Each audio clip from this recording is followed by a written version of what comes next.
So today I've got on my James Bond gear because we're going to be talking about James Bond and the Bond girls. Of course, I could, if you know the Bond girls, have worn a bikini, but I'm not going to do that on camera. And plus, I think 007 is a lot cooler because then I can adjust my tie. In keeping with the whole James Bond theme, this is also a tailored jacket. There's actually dozens of movies in this series, and that's why this video I'm thinking is probably going to be at least 2 videos.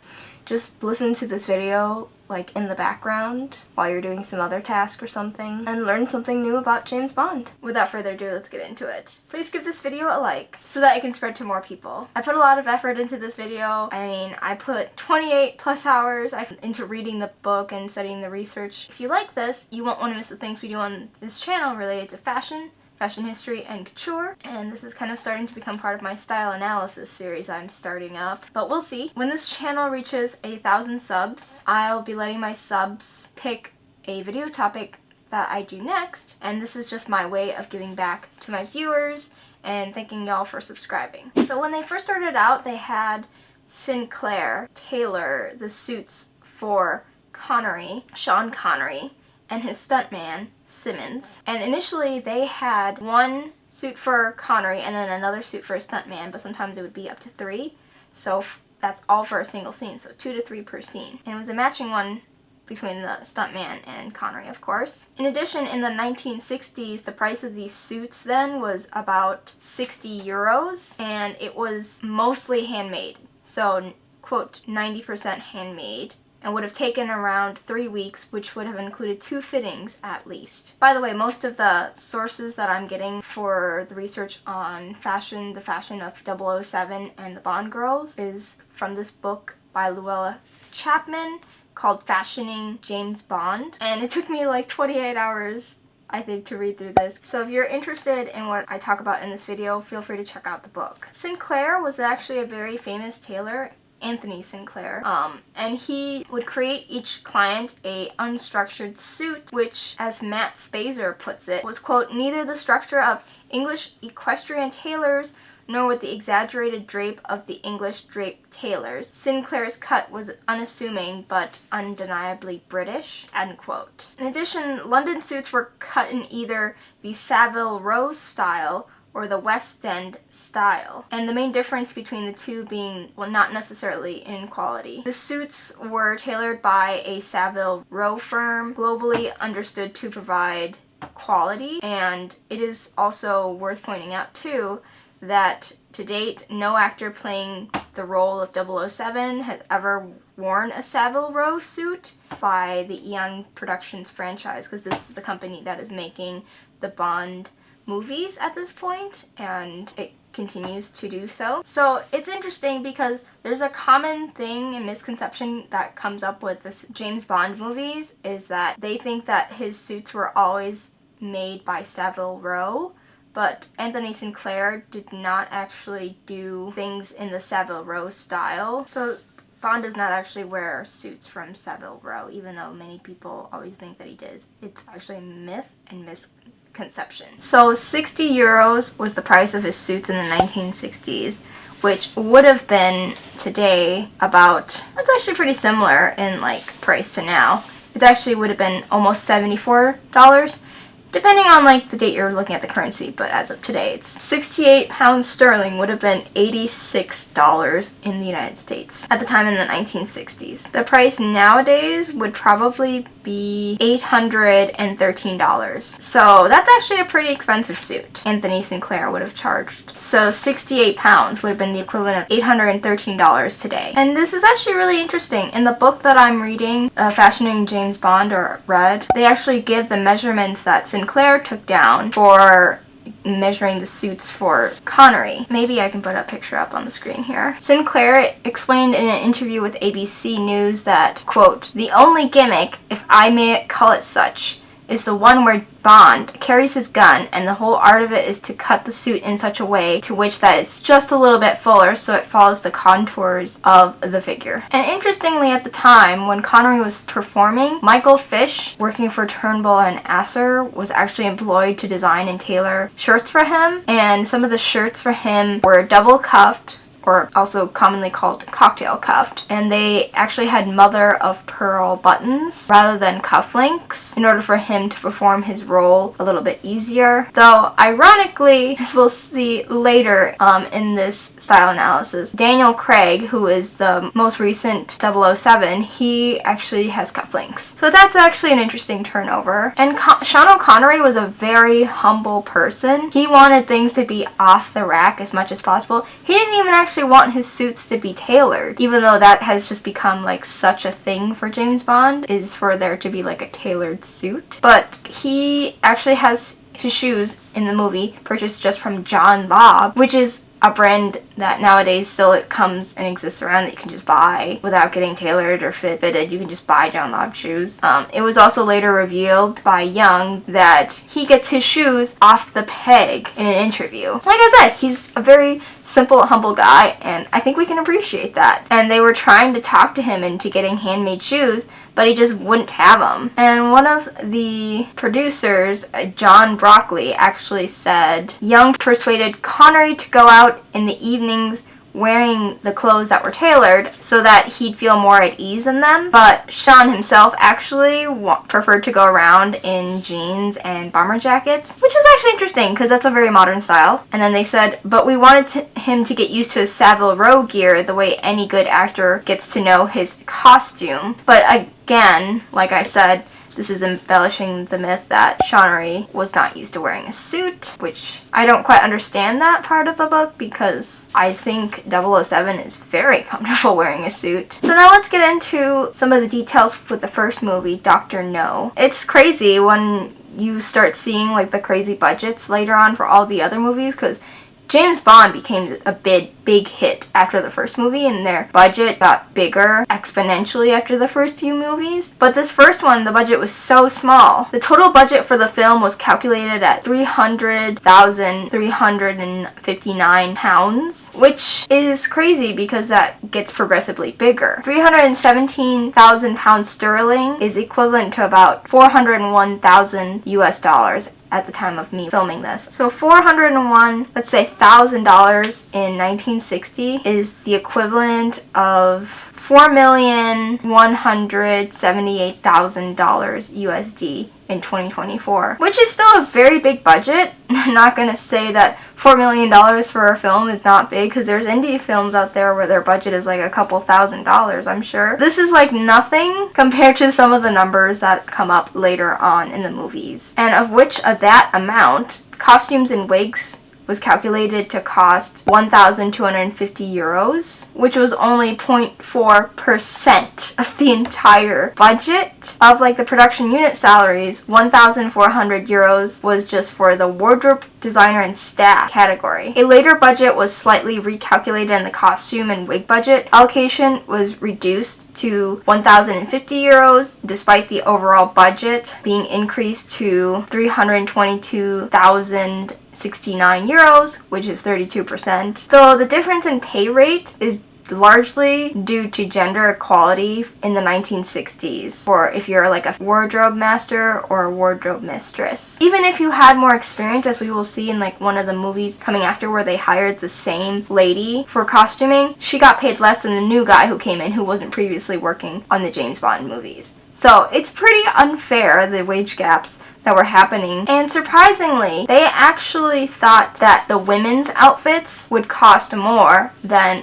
Bond himself, which makes kind of sense, you know, women can be more flamboyant and like how they dress, and we have a lot more potential to wear sparkly, glittery, expensive things. But like Croydon's assessment of the budget allocation for costume was based on his belief that it would be the female wardrobe that would prove to be the main cost, although it can be understood the form that from the arrangements to prepare Connery for the role of Bond, it was actually his tailored items which would ultimately be the most significant wardrobe cost. It can be understood that Connery and Simmons' suits tailored by Anthony Sinclair equate to 37% of the overall final cost of the costume and wig expenditure, which is 2,254 euros, and of that it was approximately 840 euros. In addition, they actually went over budget while they were filming this, so they wanted to add more suits, and they ended up going over budget by nearly, I think, double the amount. So they ended up being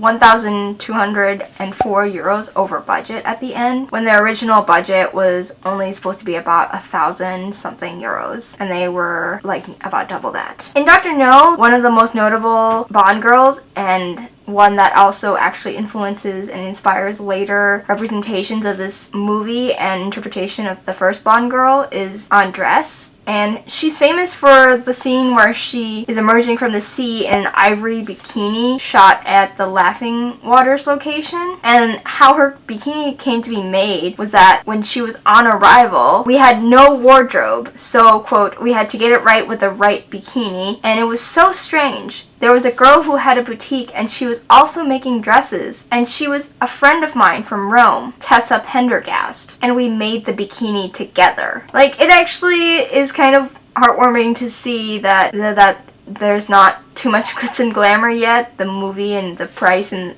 and the production budget hasn't become so overblown. This is like still the first movie, and so they still have to like kind of futz with their way through the movie. So they're like literally DIYing her bikini. In another interview, Andress explained that, quote, a different bikini that had been sourced before her arrival, but she disliked the traditional Jamaican style of it. Quote, I didn't like the palm trees or the leaves or the tropical flowers on the print of the fabric. I wanted something very simple. I had a very special idea of how I wanted the bikini. I chose the material. I didn't sew it, but helped cut it. End quote. So she didn't actually make it, but she was like, hey, I helped it. I cut it. So, I mean, good for her getting hands-on, but it's kind of funny she just cut it and she didn't actually do anything. And how they made it was that they were asking Saks Fifth Avenue to, quote, send white bras, Hollywood Vassarette style, 1245 size 34B padded, send soonest, quote. The bikini was made from ivory cotton and is described by Christie's Auction House as a two-piece costume comprising a top constructed from Andress's own underwired brassiere covered in ivory cotton. So literally they just DIY'd this by grabbing one of Andress's own bras and putting cotton over it to make a bikini. It's just kind of funny because it's nothing like super sophisticated. And even more interesting too is that on the bikini itself, which had a broad leather belt that was in like the same similar color that Andress wore with the bikini, was actually provided by Gordon Jocelyn, which when he was there, he was a 28-year-old Royal Navy acting petty officer on the HMS Troopridge. And how that came about was that Jocelyn recalled a member of the production crew approached the naval officers who were watching the film and asked them for help. So Jocelyn was there, and a petty officer came up to him and said, give me your webbing belt. And then he just grabbed it off of him and wrapped it around the lady's bikini as a belt. Ursula Andress. And can we just comment on how her name is so interesting? Ursula Andress. Every time I hear that in this book, I think of Ursula from The Little Mermaid. The ammunition belt was actually not given back to him. And when they got back, they just wrote it off on the report as just being lost overboard. So literally, Eon Productions just stole this poor man's belt and just said, oh, you just lost it overseas. Don't look back. That's it. It's kind of like, oh, okay, you took my belt. Now, I don't know if he actually cared or not, but it's an interesting story nonetheless. So Gayson was cast as Sylvia Trench. Part of that included her outfits as well with James Bond. With the following crowd for the casino scene, there was 10 men with evening dress, 25 men with lounge suits, 2 men as waiters, 2 men as croupiers, and apparently a croupier is basically just like a, it's another fancy word for the person in charge of a gambling table and paying out money or tokens. There was 10 women in evening dress, 15 women in cocktail dresses, and 1 man as a cashier. So you can imagine that's a lot of outfits to fit just for this one scene. And Gayson was supposed to wear like this gold and brown silk dress for the scene, but it was actually a catastrophe when she arrived on set because the set was also gold and brown. Like, can you imagine? And she just disappeared into the set and she couldn't stand out at all. And this scene was actually very pivotal because we are introduced to James Bond. Can you imagine? For the first time in the movie and forevermore. And Young exclaimed, "This scene is absolutely pivotal to the whole film as we're introduced to James Bond for the very first film and I can't see her. It's important that she wears something striking to stand out." So they had to scramble to find something and they couldn't find anything simply suitable off the peg, which is like off the rack basically, they're calling it. I wonder if off the peg is like British speak because we don't ever refer to anything off the peg here. We refer to it as off the rack in the United States. But the catastrophe came too is that they couldn't find anything that was suitable, and then when they finally found something that was beautiful, it was a striking red dress. She couldn't necessarily wear it because it was a size 20 and she's a size 8, which I'm assuming this is in British sizing, so that would actually be equivalent to a US size 10. But I'm curious to think too that sizing could have been different back then compared to now. So maybe a size 10 US for her may not be the same as a US 10 now. But the interesting thing is that the color really popped against brown. But then again, what color doesn't red pop against? Red is literally, I feel like, one of the colors that'll pop against anything except for when it's next to red. So what they did to remedy this is that they bought the 20 dress anyways, but then they safety pinned a whole side of it to make it fitting on her on the left hand side. And she looked fine in front of the camera when she was seated, but when she like moved and started standing, she couldn't turn too far,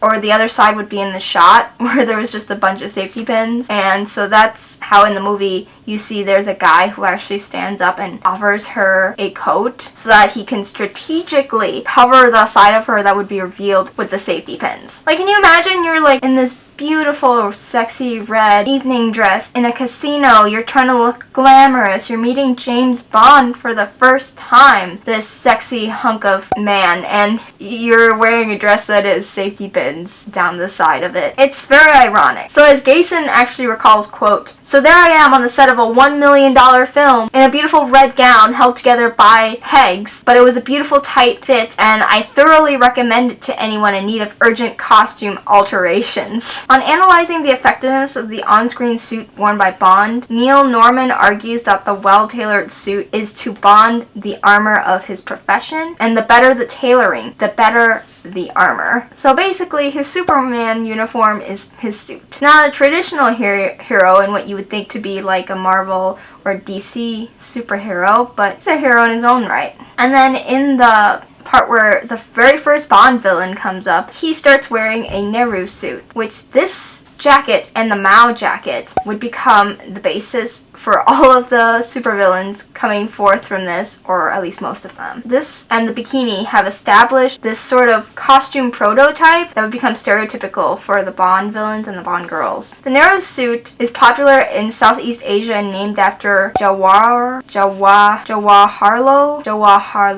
Nehru, and this was the first Prime Minister of India from 47 to 64, and it derives from a sherwani, which is a shorter, less formal style in the early 1940s, also known as a close-necked coat. And notable is the distinctive Mandarin collar, which makes it look kind of like a military jacket. This film begins what would become a common theme in future Bond films later in this decade, namely the influence of Asian dress, which is used as a visual signifier to represent the cultural politics of Bond villainy. The modern bikini dates from 1946, and the design of which was accredited to the mechanical engineer Louis Réard. Réard's design was a string bikini that included 4 triangles made from 30 square inches of fabric, and it was perceived to be an obscene display of sexuality at the time, which I think is kind of interesting because now like we see those being sold in department stores and like Macy's and Kohl's and everywhere just in time for summer. Like, I went into a department store just the other day to go shopping with someone, and there was bikinis on the rack. It's interesting how mainstream and like we've become desensitized to something like this, where something like that at the time was shocking. Just like how people used to think seeing ankles were shocking. Can you imagine what those people from back then would think now, like how much of a heart attack they would have if they saw people wearing bikinis now. The American Modern Girl magazine also wrote in 1957, like I said, people are wearing them now. And at the time of recording this is actually spring break for some students. So you can bet they're out there partying it up with bikinis by the pool. And therefore, Honey's wearing of a bikini in Dr. No heightens the sexualized female body beyond what was normally on display in society at the time, which I noted. And this costume actually works in one of two ways for the character's entrance. Firstly, that Honey is positioned as the epitome of sexual femininity and is unashamed to be that way. Due to Honey's imagery in her bikini, the sales of the item actually rose after Dr. No was released. Oh, they think it's inconceivable to speak of it, but yet sex sells, as it always has. I mean, I think we all know to an extent that sex sells because prostitution has always been a thing. Other critics were talking about other things related to Bond's suits, such as Ernest Betts, who did not like the film. Quote, "I expected something better than this," though referred to his suits as immaculate with his special gun hitched to special braces. Betts also noted that Andress wears, quote, "so little that she ought to be called Andrea Undress." Ooh, you were roasted. Really bad. Not in a nice way. But most people were actually impressed by Sean Connery's suits. From the News of the World, they were saying the costumes from Dr. No have proved irresistible to collectors in 2001. For example, when Andress's bikini, the one that she helped cut, actually sold for 41,125 euros, which is not a bad return when the whole thing actually only cost her 6 euros to make because it was her own bra and they just cut the fabric and sewed it on. I mean, I'm sure they probably paid the costume person, I think Tessa Pendergast, a lot more to make it itself, for labor. The materials itself probably only cost 6 euros total, because you're just buying fabric to drape over a bra you already own. You're not buying a new bra or anything, really. And by the time that Dr. No was released, they already started planning a second Bond film, which is actually based off of Fleming's novels. And I didn't know this, but the James Bond movies are actually based off a series of books by Fleming. So I thought that was pretty cool. But I mean, I guess I shouldn't be too surprised because a lot of movies are based off of books, like Aragon, for example. Though I heard Aragon did not do as well as the books made it seem, and sometimes the interpretations that we make in movies are worser if you compare them to how when I was younger as a student, people would read books and watch the movies, and people always bashed the movies more than they bashed the books, because I feel like the book is always going to be better than the movie in most cases. Am I wrong? Let me know your thoughts down. By the time they started working on the next movie, which was based on Fleming's novel From Russia with Love, the budget had actually doubled and was reportedly 1.9 million, which is approximately 678,000 euros. British pounds. Like I said, it was 1.9 million probably then, but now adjusted for inflation, that 1.9 million would probably be $8 million if it's double the other budget from Dr. No, because if you remember, Dr. No was 4 million adjusted for inflation. And once again, we're going to be seeing some gender inequality because even though the budget increased and the salaries increased for the wardrobe and costume designers, there's still a bit of inequality going on. Rickards was paid 1,120 sterling. Eileen Sullivan, who came back from Dr. No because she was involved as a costume designer. Eileen Sullivan was returning as the wardrobe mistress, and she got paid £1,298. And Ernie Foster, the wardrobe master, even though he wasn't on any of the films previously, was paid £1,358 as the wardrobe master. And like Dr. No, these costs highlight the gender pay difference between the male and female crew members working on the wardrobe, despite Eileen having more experience than Ernie because she was in the previous movie helping with Sean Connery's outfits. And also in this, because they have a bigger budget, Connery actually got more tailored costumes. And once again, like in Dr. No, the villain wears a Mao suit. The head of Spectre, Ernest Lowfield, and the actual actor is Anthony Dawson. In the script, it notes that he wears a distinctive ring in which it includes the Spectre symbol. And Rosa Klebb wears a suit that has features distinctive to a Mao suit as well. The Chinese Mao tunic suit is a descendant of the Eastern tunic with a Mandarin collar, although this style combines the jacket with Western styles that can be traced back to the styles of the British Royal Army uniforms during World War I and the American Army uniforms during the Spanish-American-Philippine War. It was supposed to be a Chinese version in response to like a Western suit. And it was named after the founder of the Republic of China, who wanted to create a form of national dress and advocated the wearing of functional clothes. Mao is the Western term for the suit, and it's called this because it's named after Mao Zedong, who is the Chinese leader who really liked wearing them in public and contributed to represent the Chinese communist regime. The Mao suit is different from the Nehru suit in that it doesn't have the Mandarin collar and has a turned down collar with 4 flapped pockets, 2 here and 2 down by the tummy, with 1 inner pocket. Goldfinger in 1964. Connery actually wears 8 Sinclair tailored suits in the film. However, through this close analysis, 6 of the 8 tailored suits were made for Connery in Women of Straw that had been shot before Goldfinger, and this was in 1963. But Goldfinger was made came out in 1964. So they basically just reused stuff. And this is just speculation, but if it really was that 6 of the 8 were reused for Goldfinger, then this would have actually really helped reduce the costume costs normally allocated to Connery's outfits, allowing for more of the money to be spent on costumes for other characters. It is notable that on Goldfinger, he actually has more costume changes than other villains in previous Bond films. I wonder if it has anything to do with the fact that Goldfinger may have the connotation that he is more luxurious, and so he can be afforded more glitz and glamour. So James Bond does wear something that is kind of a little bit ugly in this movie, and that might be this blue terry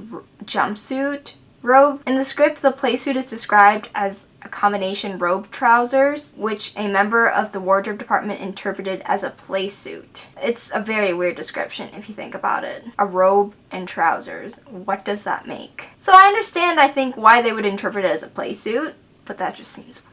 Robe and trousers do not sound like a combination that could be made into one. Typically, the playsuit is worn by women, but Bond's playsuit is actually a jumpsuit, but with shorts. It's weird. Men don't usually wear shorts. Mostly now because we have such a masculine image for how men should be dressed, I feel like. Whereas back then in the 60s, people were a little bit more okay with wearing things that we would consider more feminine for men today. For example, bell bottoms.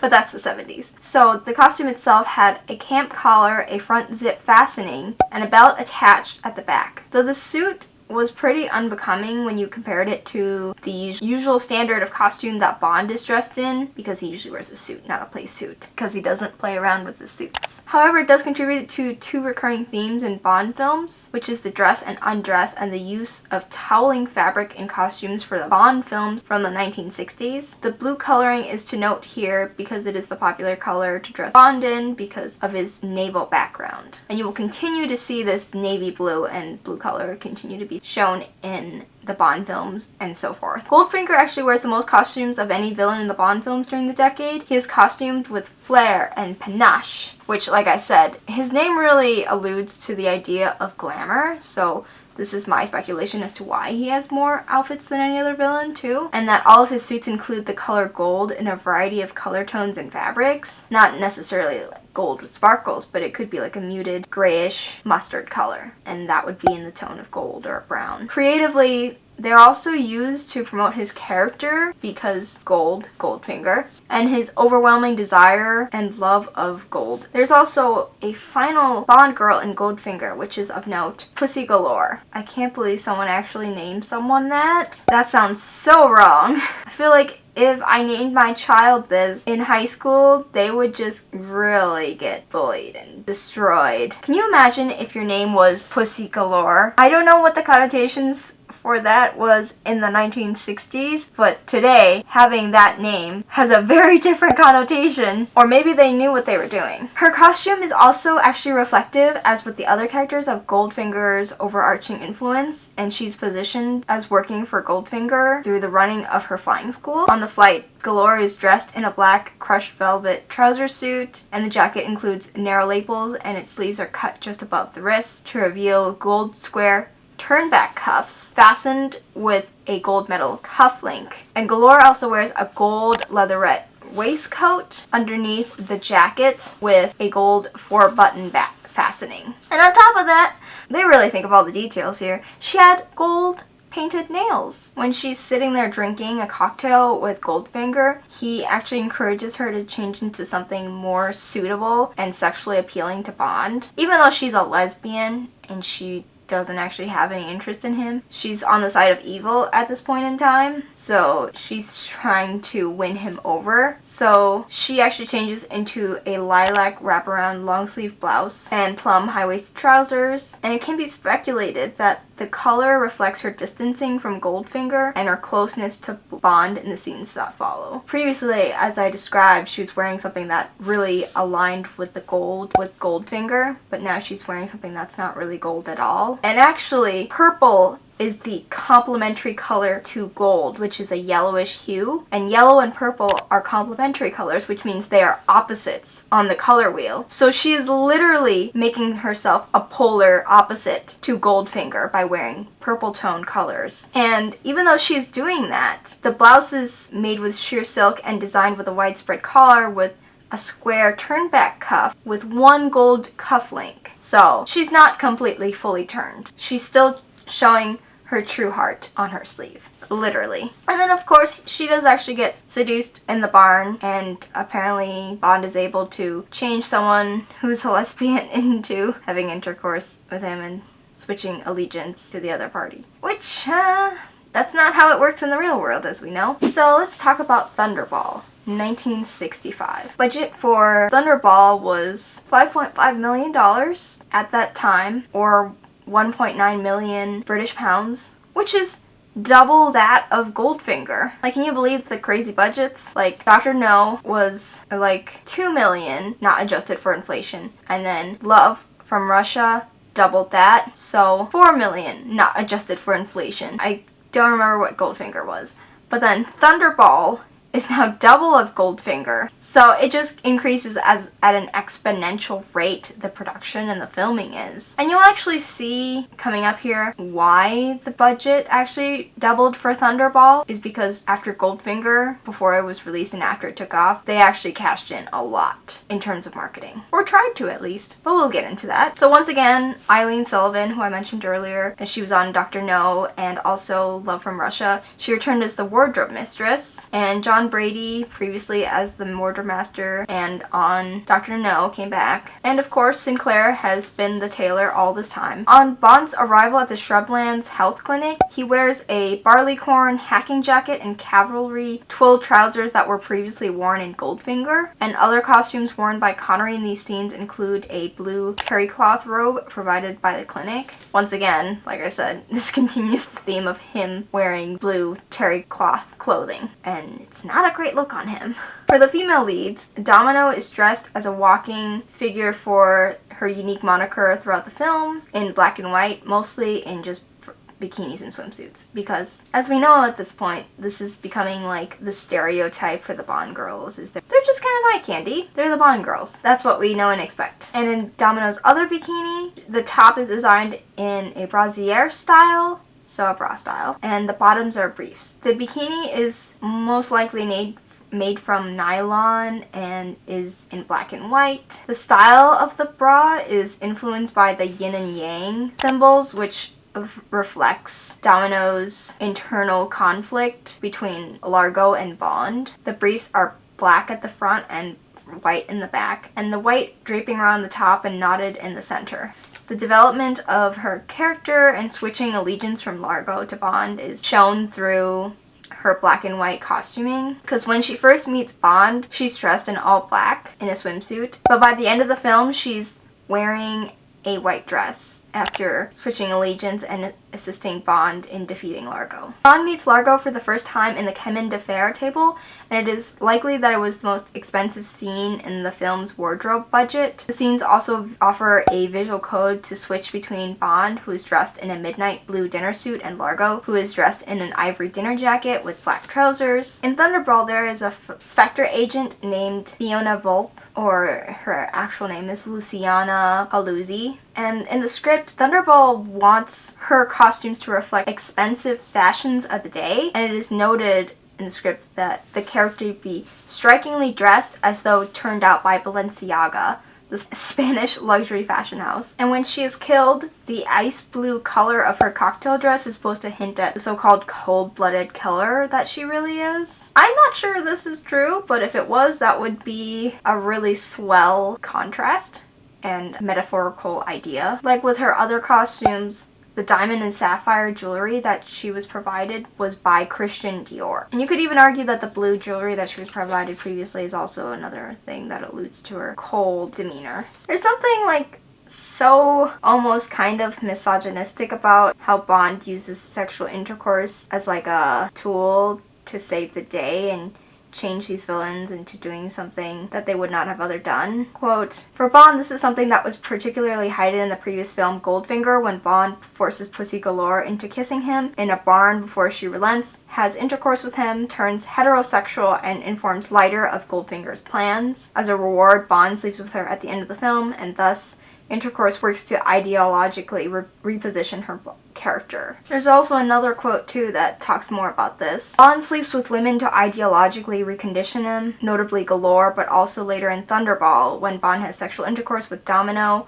whereas Volpe, or Volpe, I don't know how that's pronounced, I haven't seen this movie, plays a cat and mouse game and has intercourse before the pleasure of killing her prey and cannot be ideologically repositioned. Furthermore, Volpe is a character included in the film who does not appear in Fleming's novel, and as such her character, in particular in her dialogue in the scene, works to foreground the filmmaker's awareness of the gendered inequality present in the early Bond films. In You Only Live Twice in 1967, the budget was $9.5 million or £3.3 million at the time. Roald Dahl was actually hired by the producer Broccoli and Saltzman to revise the script. And I can't believe they actually hired Roald Dahl, because I remember as a child reading Roald Dahl books like the BFG, The Big Friendly Giant, and Matilda, which was one of my favorite books from him. But yeah, here he is writing a script for something that is not made for children at all. The archetypes and stereotypes for people in the Bond movies can be established as such. The Bond girl archetypes. He was told, "You can come up with anything you like, so far as the story goes, but to not alter the character of Bond or the girl formula." And he was explained, "So you put in 3 girls, no more and no less. Girl number 1 is pro-Bond.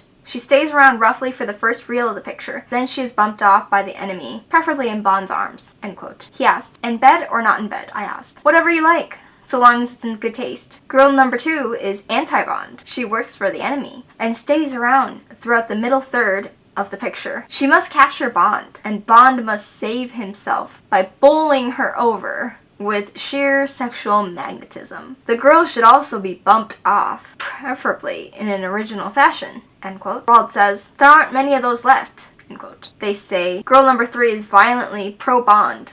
She occupies the final third of the picture and she must be on no account, nor must she permit Bond to take any lecherous liberties with her until the very end of the story. We keep that for the fade out." End quote. So they have like a very systematic way in which they're creating the movies. It's like a formula. Golden formula, rinse, wash, repeat. But as you can see throughout the movies, this changes a little bit because with every rule there's always a little bit of an exception. Bond's costumes for You Only Live Twice include a Royal Navy commander's uniform, a dark herringbone suit with a navy tie, over which he wears a double-breasted olive green trench coat, black fedora hat, and distinctive black-white leather shoes, a casual cotton yukata, bathing kimono, a dark blue mohair suit, and the jacket is strange in that it is a 1-button fastening, because at the time it was more buttons, at least 2, worn with a light blue shirt, navy knitted silk tie, and dark brown trousers without pleats. He also wore a variety of Japanese costumes when undercover, loose-fitting gray trousers, gloves, and a ninja mask. This is also notable because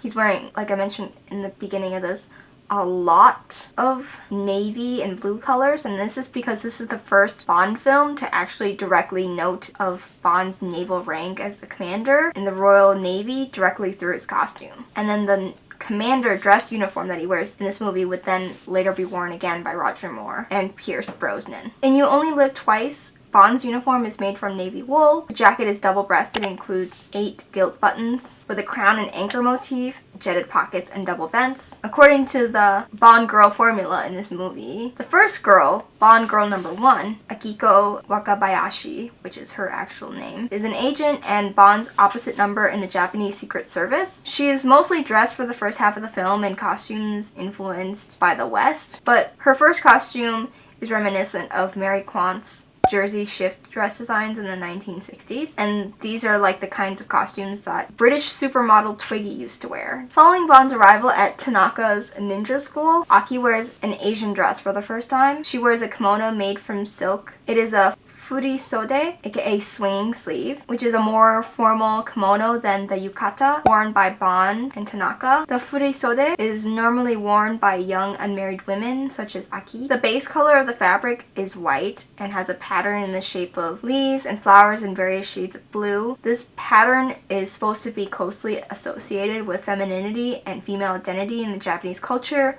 especially for unmarried women. The color blue is derived from the indigo plant, and it is supposed to act as a repellent to snakes and insects in Japanese mythology, and is actually kind of ironic given that she dies from poisoning. With the kimono, she wears a hanhaba, which is a half-width obi with red, blue, and gold threads, segai hop, aka blue ocean wave, fan pattern that is supposed to represent the desire for peaceful living and symbol of peace, prosperity, but that is also ironic given her job role. In her later yukata that she wears before she is bumped off by the enemy, is made from a white fabric base with blue patterning, and it's made from futomono, as with Bond's and Tanaka's earlier costumes, and it includes a maple leaf motif, and like with the paulownia leaves that was on her kimono, it's supposed to suggest elegance,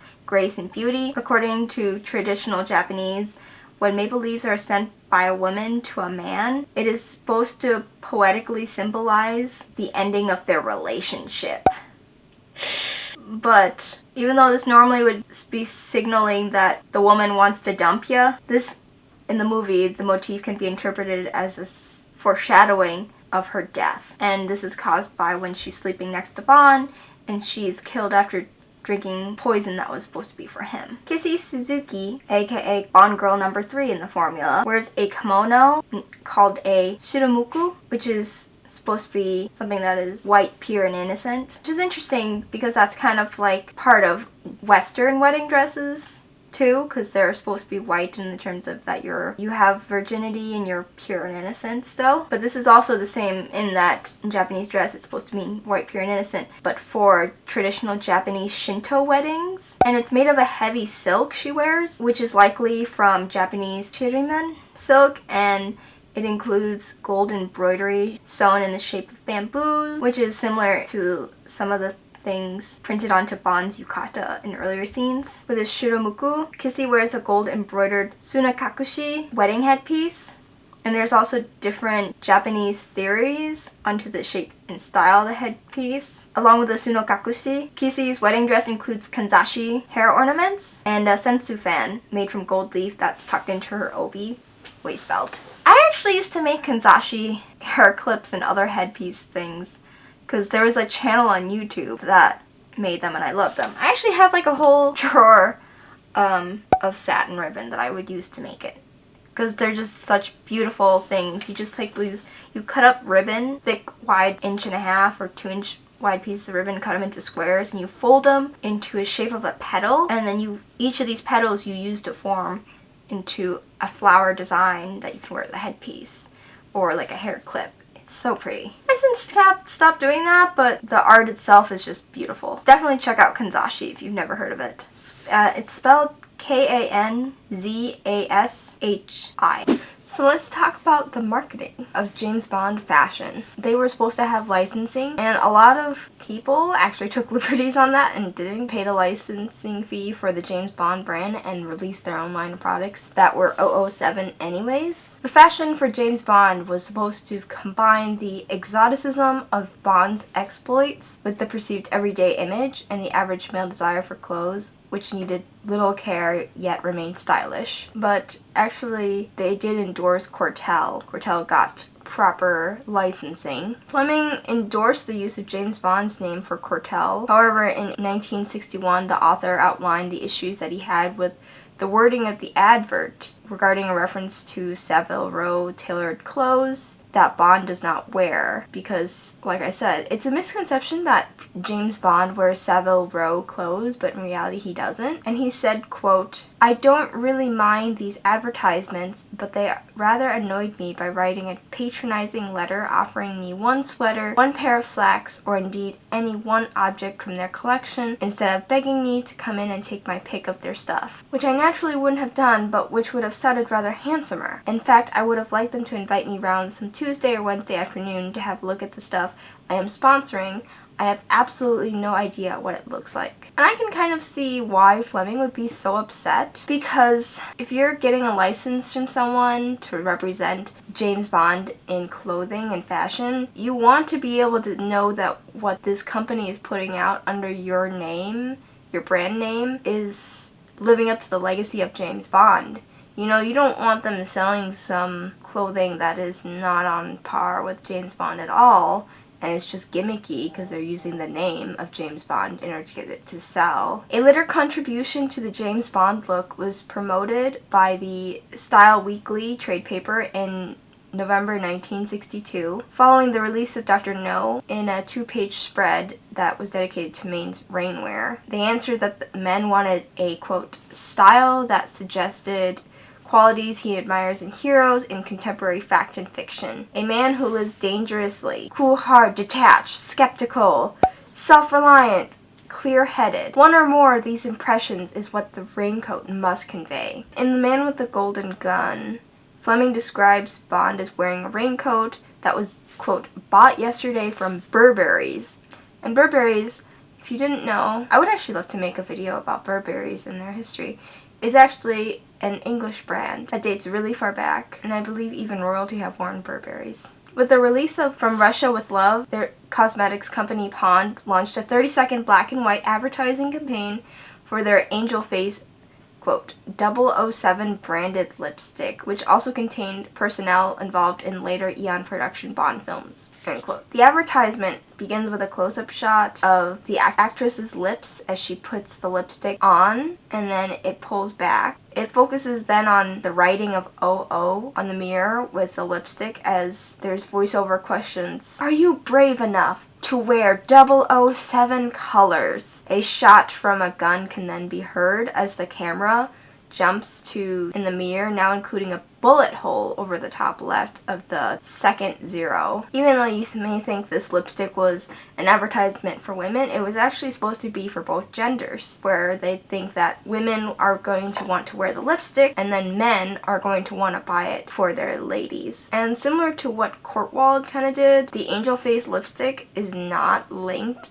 to the James Bond novels or film. There is only one color named 007 in the range. 007 is a James Bond trademark, but yet them using that as a lipstick color references it, but it's technically not them using the name, which is James Bond. In Britain, licenses to market Bond-branded items could be obtained from Mervyn Brodie Associates, named after the 42-year-old South African businessman who set the company up. Brodie was really into merchandising as a business, so basically tell brands, if you want to use our James Bond name in the marketing of your clothing, you're gonna have to buy a license or a permit from us first. And the Bond market in Britain itself was estimated to be at 5 million euros for Bond shoes, ties, shirts, coats, vodka even, and, quote, anything else that a cold-hearted deadly agent, woman overwhelming secret agent would want,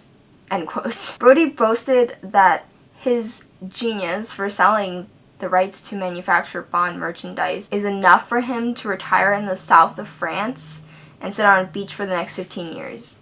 And it's really hard for him to put a figure on this business. Not to mention 007 was super massive in Japan. It also did some other things that were quite unexpected but also expected. That it increased the sale by 40% of Bond's favorite brand of champagne, Taitinger, and 30% the importation of his favorite books. In terms of fashion, Turnabuni noted, quote, "The present most appreciated by men for Christmas in 1964 was the diplomatic satchel attaché briefcase from Macy's and sold them in hundreds." End quote. The Coventry Evening Telegraph in 1965 reported that the James Bond name helps to sell a variety of articles from aftershave lotion to jigsaw puzzles, which has nothing to do with 007. The companies using either 007 or James Bond on their products are doing about 14 million pounds, which is nearly 40 million US dollars at the time, worth of business annually, and the Vogue has only just started, end quote. In order to get the permission to market James Bond branded items, the businesses had to apply to the Licensing Corporation of America,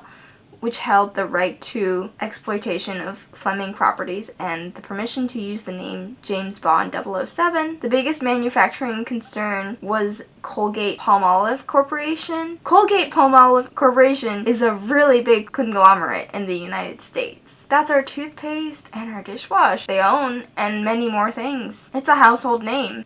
You can even buy gimmicky things that were related to James Bond. Something like a little boy would probably be interested in. Quote, "Gimmick addicts can even buy shoes with false heels for hiding plans. One pajama firm has even come up with a special line for children named 003 and a half, which is kind of cute because half of 007 is 003 and a half for little kids. Bond also reached high fashion, of course. High fashion photographs often had espionage backgrounds. Sophisticated models were surrounded by spy-type apparel. Even the advertisement for a brand of gloves consisted of a girl with a black mask over her eyes and a raincoat with military epaulettes, which epaulettes are like little loops on the shoulders. I've seen them on like coats and things. From which emerged a half score of gloved hands menacingly holding a Beretta .25, 007's favorite gun. Which, note, this is the gun of choice at the time for the 007 movies, but later on, in more recent movies, this gun type has actually changed. It was also reported at the same time in the Daily Sketch that the Japanese were also interested in purchasing Anthony Sinclair tailored suits similar to those worn by Connery in the films, confirming that the tailor had, quote, "received inquiries as to his services." I'm sure as famous as a tailor Anthony Sinclair is, he already has many clients, not just Sean Connery for Bond films. He probably has his own. And then with all this crazy hype over James Bond, which is like to the level of the Barbie movie hype was when the Barbie movie was super popular. This is that level of hype for James Bond and more. People having Barbie fever is like people having James Bond fever when this exploded in the 1960s. So you can imagine he probably received a ton of inquiries, Sinclair did, because he is the guy you want to have your suits tailored by if you want an authentic fitted suit just like how James Bond had his. And quote, "The Japanese people have been caught up in the James Bond whirlwind because the boom that led to Japan's two biggest manufacturers of rayon and other synthetic textiles, Toyo Rayon and Teijin, to produce a Bond look topcoat. In the spring of 1965, it included shirts, mufflers, and synthetic textiles. Men in Japan were interested, but also traditionally conservative older men because of what the manufacturer called was popular for its orthodox British style. Not only was James Bond taking off at this time, but also other notable Bond characters such as the Bond girls, and it was also in France. Galeries Lafayette in Paris, which is a large Paris department store, was particularly successful at marketing James Bond branded fashion and accessories because it launched a Bond boutique to coincide with the French release of Goldfinger. One of the reasons behind the French's desire to cash in with the Bond phenomenon was due to the rise of Anglomania at the end of 1963. So it literally coincided at just the right time for all of this hype to reach another deafening peak because they already get crazy about British things. That's what Anglomania is. Anglo meaning British people, mania meaning you're crazy As noted by Bernard Kaplan at the time, if Charles de Gaulle really does feel like Joan of Arc nowadays, it's forgivable. The dastardly English are staging an invasion of France that makes the 100 Years' War look like a charade put on for the later convenience of Shakespeare. Anglomania is sweeping the country as never before.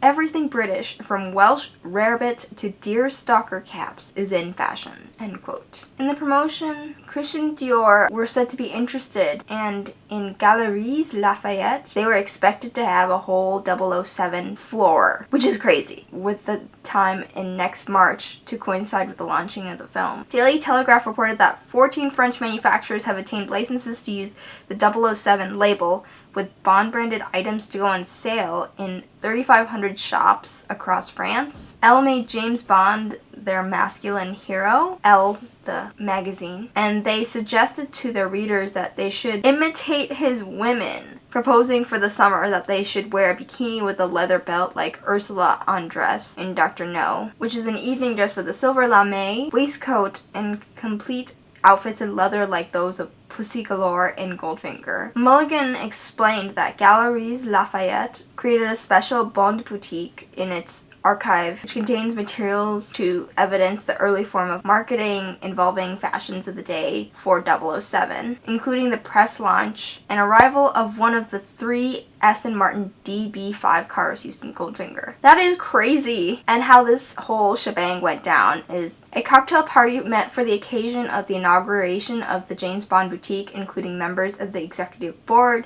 writers, journalists, cameramen, and photographers, suits, trench coats, shoes, many items marked with the label 007. Not forgetting accessories, keychains, cufflinks, where 3,000 of them were sold in 8 days in Paris, and the famous practical and stylish attaché briefcase. For the first time, a car, which is one of the Aston Martins used in Goldfinger, was actually presented on the first floor of the store. Just wow. The glamour and luxuriousness of all of that is pretty crazy.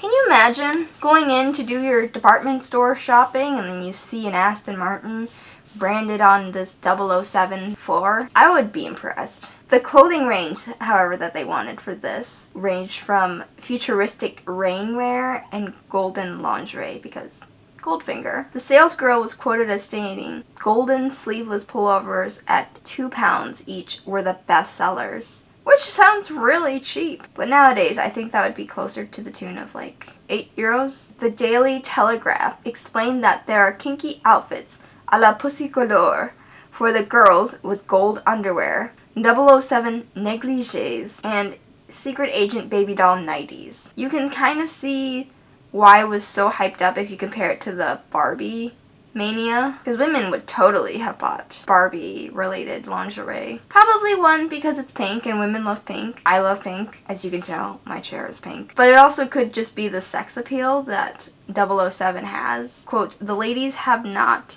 been neglected. The manufacturer of female underwear, Margaret, has produced girdles, vests, shorts, nightshirts of gold lace and presented them with a photo of the gilded nude girl in Goldfinger." This girl being Pussy Goldfinger. And I did actually come across a photo of it online. I'm not sure if it would be too racy for me to put that on screen.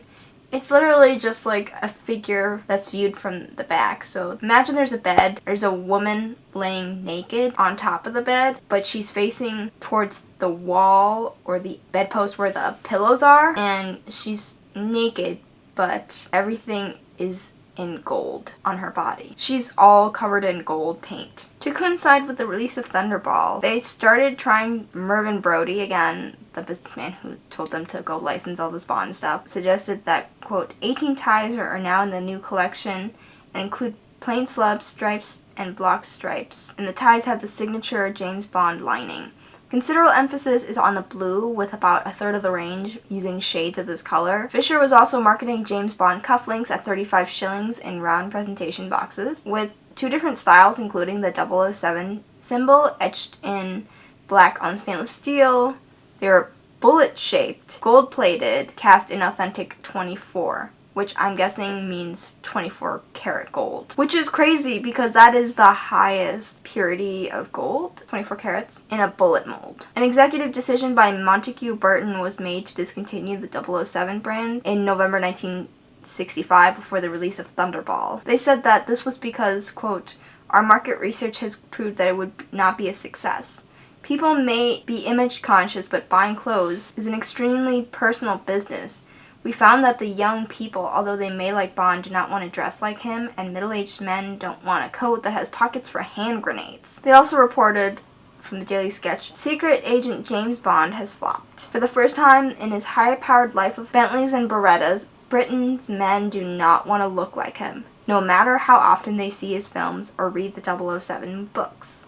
End quote. And this, which I just talked about, was happening in Britain. So they were taking off in Japan, they were taking off in France, but ironically they were doing not so well in Britain, to the point that they would not be continuing the marketing campaigns for the next movie, but they were for the other ones they could see reasonably doing. It's ironic because James Bond is a British man. He's British. The reasons why they hired, like, Sean Connery was because he was a British actor. And as you will see in, like, subsequent movies, they don't always end up hiring a British actor, but they prefer to hire a British actor. I think from what I've read, it seemed like the release in Japan and in France coincided precisely with the time Goldfinger was, and in France it was really hyped up because the timing was around Anglomania. But I think in Britain, the time that they released all this merchandise was way after the hype, literally 8 months after the movie was released. So at that point, I was like, oh, okay, people have kind of cooled off. James Bond, like, even if they were more interested in Britain at the time, the timing was not right. As noted by the press at the time, the company would have needed to either market the range to appeal to a more youthful audience, which was not their main target, or target the middle-aged consumer, which was their key audience. Before the launch of 007, Montague Burton had released details in January of a 600 store-wide survey conducted into the purchasing habits of its customers. 12,000 of the customers' wives were interviewed and asked 20 questions. The results revealed that 70% of women believed their husbands were not adventurous in their choice of suits. Ouch. And 53% came straight to the point and said that they just stuck to the same old style. This survey indicated that 42% of men buy one suit a year, which is very different from Sean Connery in 007 because he has so many suits on the show and he's very well dressed and he's a man who appreciates suits. So to buy only one suit a year, kind of different lifestyle. And that 27% owned 3 suits in the survey. Of these suits, 2 were worn regularly according to 38% of the women interviewed. The most popular color was gray, followed by blue, bronze, brown, and lovat, which is another term for pale green. The survey results demonstrated that the majority of Montague Burton's customers were unlikely to be interested in the somewhat gimmicky 007 outerwear and would rather remain buying the style of clothing they're already used to. So, kind of a downer. They're just sticking to what works for them and not trying something new. Downer for them, but probably better for their pocketbook to just not buy new 007 stuff that's gimmicky. It's also probably better in the long run too because, you know, if you buy something that's like Barbie branded, you're gonna look back in 5 years and be like, well, maybe you still would love it in the next 5 years, but it's gimmicky. It's also important to note that the success of the American and Japanese brands, as well as Galeries Lafayette in France, on capitalizing on the success of Goldfinger and the rise of the Bond phenomenon, was in part due to the launch of the 07 James Bond branded clothing and accessories being promoted shortly after the release of the film in these countries, whereas the James Bond branded items in Britain were released in April 1965, 7 months after Goldfinger's release in the UK, and 8 months prior to the release of Thunderball. Okay, so not 8 months after Goldfinger, but 7. It's in a weird halfway point, like I said, so why would people be interested? So they started casting a new James Bond guy. So after You Only Live Twice, they stopped using Sean Connery. He decided that he wasn't getting paid enough, considering the market rate, and so he left. And so they had to scramble and find another James Bond because, you know, at this time there had been no other person to play James Bond, whereas we will find there are several actors, or bringing multiple actors to play James Bond in this franchise, which is weird to think, because usually when you replace characters on a show, viewers do not take lightly to it. And so it was definitely a little bit rough when they switched to George Lazenby. He was actually an Australian model. Broccoli had seen Lazenby, and Lazenby had been on his radar 3 years prior to him getting casted for this role. And this was because when they were having their haircut in Kurt's barbershop, situated in the basement of the Dorchester Hotel in Mayfair, London, he looked to the next chair and he saw this handsome character with a strong jaw, a great physique, and a lot of self-assurance. He remembered thinking what a great James Bond he would make. Lazenby would actually use this to his success because Lazenby had deliberately targeted the barbershop, knowing that Broccoli gets his haircut there, and Connery does too. And before he tried to be cast as Bond, he had wanted to have his hair cut like James Bond, he requested, to Sean O'Connery's tailor, Anthony Sinclair. So this guy is literally trying to copycat and worm his way into the role. On visiting the tailor, who could not provide Lazenby with a bespoke suit immediately, Lazenby was offered a suit tailored for Connery that had not been collected. The following day, Lazenby bypassed the casting call and entered the office of David Lovell, the film's casting director, telling Lovell, quote, "I heard you're looking for James Bond," end quote. Impressed by Lazenby's confidence and looks, Lovell telephoned Saltzman telling him, "There's a guy here who really looks the part," and then Saltzman demanded that Lazenby come over to his office, fabricating a backstory of his non-existent acting career to Lovell. On being asked by Saltzman to repeat it to Lazenby, allegedly, he told the producer, "I just told him, let him tell you." So this man had the audacity to lie, saying that he had an acting career and experience in order to try to get the role and move up into the interview process and auditioning process. Then the next day he just admitted, I'm sorry, I actually lied to the other guy. I'm actually not an actor at all. But the surprising thing is that when he told Hunt that he lied to Lovell, Hunt was actually impressed that he lied. What world does this happen in? But he was impressed because he said, "What? And you say you can't act? You fooled two of the most ruthless men I've met in my life. Stick to your story and I'll make you the next James Bond." Which is like one way to take it. But if someone lied to someone and then told me, "Hey, I lied to them," I don't think I would be impressed. I would just be like, "It's good you're admitting to your lie, but why did you lie in the first place? Just be honest." Saltzman himself was not impressed because he was complaining, "Get him out of here. He's a crow's peg. We'll be the laughingstock of the whole industry if we hire a male model." Which then again, he has no acting experience. They did a series of tests on him to see if he would be suitable and have enough sex appeal to become James Bond. So they had this infallible litmus test, and it was to parade him in front of the office secretaries. Their eyes lit up as he swung past their desks and through to our office. 6'2" tall, the same height as Connery. He was a 186-pounder who knew how to walk tall and put himself over. I don't really like this man because he's lying to get into his role, but later on when he actually left the films, like he only starred in one James Bond film and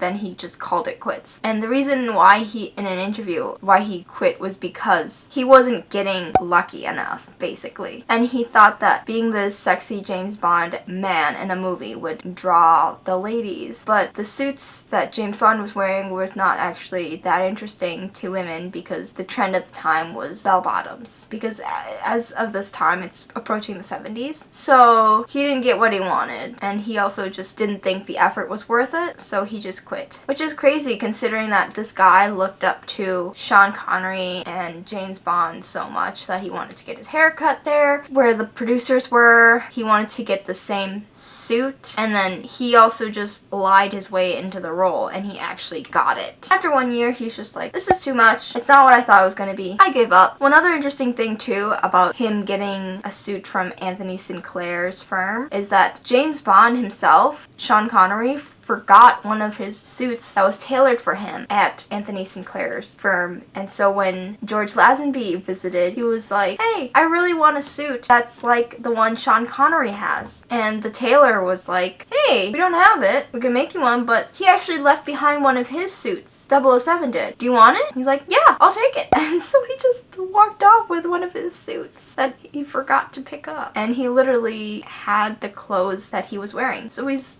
copycatting him down to the clothes. In the film, Lazenby also has the most costume changes of any actor to play the role of James Bond in one film. A total of 20 costumes, and of which 15 were tailored. That's very intense. He decided to bring in his own tailor, Major, and Major was trained in the art of tailoring by his father, similar to Sinclair, before being employed by Bernard Weatherhill on Savile Row. He started his own tailoring business in 1959. During the early years, Major co-worked with Douglas Hayward, who would later open his own tailoring firm based in Mount Street in 1986. Hayward would come to tailor Roger Moore's suits for his James Bond films in the 1980s. Andrew Major outlined his father's approach to tailoring and suit structure as such. Quote, "My father always aimed for an elegant shaped cut with soft shoulders and a medium weight canvas for the coat, jacket, and a slim but not overfitted line to the trousers. The emphasis has always been put on classic looks with a nod to fashion of the day without adopting the often fleeting extremes of style." End quote. Major explained that Lazenby's suits were all tailored similarly. They all have a classic English cut, with a few acknowledgments towards men's fashions in the late 1960s, specifically a short jacket length and narrow straight-legged trousers. So George Lazenby was cast for the movie Your Majesty's Secret Service, and in it he wears a Inverness coat for disguise when posing as Sir Hilary Bray in order to infiltrate Blofeld's lair. In addition to those other tests, they also questioned his sexuality, so in order to make sure he was straight, they would send women into Lazenby's hotel and check to see if he was actually straight rather than gay with those women. That's just very messed up. The producers would. So in Your Majesty's Secret Service, where he is cast, he wears an Inverness coat, which, if you don't know what an Inverness coat is, it is basically a coat with a capelet around the shoulders, like a Sherlock Holmes coat. The Inverness coat, often made of herringbone or tweed fabric, is a Victorian heavy-duty overcoat. It became synonymous with Sherlock Holmes after the fictional character was depicted as wearing one on Sidney Paget's illustrations. In Fleming's novel, Bond is described at London Airport in disguise, wearing a bowler hat, rolled umbrella, neatly folded times and all the while feeling faintly ridiculous. The script directly references Fleming similarly writing. Bond emerges from train carrying a battered suitcase, bulky briefcase, and umbrella. He wears a heavy overcoat, tweed suit, and a bowler. Curved pipe clamped between his teeth. He peers over rims of pince-nez. It is perhaps the mention of a heavy overcoat and curved pipe in the script, but in the film it was decided that they would offer a visually humorous reference to that by costuming him undercover like Holmes. Lazenby's suits did not have the traditional Savile Row look like in Connery's suits, but they still looked English. Compared to Connery's Sinclair suits, Lazenby's suits from Major were cut in more of a fashion-forward manner, and Sinclair's suits were West End tailored, the style was, rather than Savile Row tailored, as the misconception is. Same with Major's, though Major's had been trained actually in Savile Row himself. For the rest of the cast, Tracy is next viewed in her distinctive Portuguese riding outfit. It was designed by Cornelius, who was one of the costume designers. The only direction offered by the script for this was that Tracy and Olympe, aka Virginia North, and Draco's mistress, was to wear riding habits, and therefore Cornelius obtained her inspiration from the historic Portuguese costume. The bolero hat was actually similar to fedora and was designed to directly reference the historic Portuguese riding outfit. Following the romantic montage sequence, the script directs that Tracy is dressed in a chic ensemble seated between Bond and Draco, who wear business suits in the back of Draco's Daimler. The costume includes a waist-length jacket designed by Cornelius that takes inspiration from Chanel. It is actually made from a hare's tweed fabric with a white base and mustard yellow and gold square checks. The jacket has a rolled band collar and Roman shoulders with roped sleeve heads, which is that trim that you usually see on the edge of tweed jackets. Tracy's wedding outfit was predominantly featured in the film's promotional campaign and departs significantly from the description offered in both the novel and the script. And her wedding outfit was actually a very big thing for them to be marketing. It blew up in terms of marketing. Fleming wrote that Tracy wore a light gray Tyroler outfit. The Tyroler dress, also referred to as Durandal, is an actual German-Swiss folk costume generally regarded as traditional dress for women based in the Alps, but this was actually changed in the script because they were getting married in Portugal rather than Germany, so that wouldn't really make sense. In the script, it is simply noted that Tracy is dressed in a wedding dress and veil, which is more keeping in line with the novel. Tracy is described as being dressed in oyster satin loaded with jewels and a diamond tiara that glittered gorgeously, but instead of a dress, Cornelius actually designed an all-in-one trouser suit for her, which is very fashion forward if you think about it, because normally it's a wedding dress, very traditional. So for the time, the 1960s/70s when this was created, for her to be wearing trousers as her wedding outfit is very unusual. It is sleeveless, scalloped, and low cut. And instead of a veil, she actually wears a detachable full-length coat, which is 3 different tiers and lengths. The costume ensemble is designed by Cornelius to reference and combine different elements of her previous outfits in the movie together, where the sleeves of the mermaid gown were taken into the angel sleeves on the dress, onto the wedding outfit. The color of the seed pearls from the evening gown worn at the casino, the legs of the Portuguese riding outfit, and the overall floral that was evident throughout all of the other outfits in the film. Hey guys, so I'll probably have to end this video at this point. It's gonna probably be 3 parts. Finished editing all of the footage, so they'll probably all roughly be about the same in length, and I hope you guys enjoyed this video, and I'm gonna be treating the next 2 probably more as like podcasts too, and it does take a significant amount of effort for me to edit these, so it might not be all in one go either, and as kind of a thing outside of my full-time job. If you want to see more things we do on this channel related to couture, style, and analysis, subscribe so you can get your CSA PSA on the next 2 James Bond things on this channel. If we can get it to 1,000 subs, I'll be letting my viewers pick the next topic we do on this channel, and that's to thank y'all for supporting. So until next time, bye!